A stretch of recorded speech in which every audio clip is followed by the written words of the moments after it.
Yun, no? Dumi na may konting fuel filter. Ayan, bago. Suzuki Espresso. Ang masaklap, itong Suzuki na to, wala siyang mabilhang ganito sa mga shop. Sa ano pa siya, sa kasa pa. In-order pa niya sa kasa. So, 4 months ago yata, nilinis ko muna to pansamantala kasi wala nga mabilhan nito. By order kasi to eh. No? And ang epekto kapag pagka marumi to, syempre nagkakaroon ng rough idling. Hindi na rin siya makakahigop ng dumi oh. Tanyo naman. Rough idling siya, hindi na siya makahigop syempre.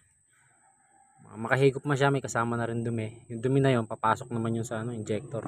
Injector naman nasisirain. No? So,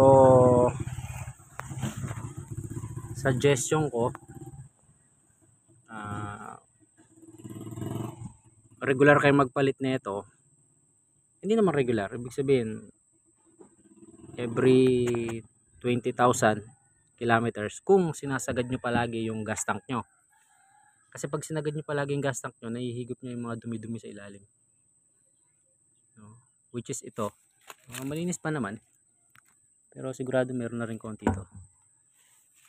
Nilinis ko na kasi nung nakaraan to nung binaba ko eh. Kaya lang binalik ko nga to dahil walang mabilhan. Baga nilinis ko na rin to. Pansamantala.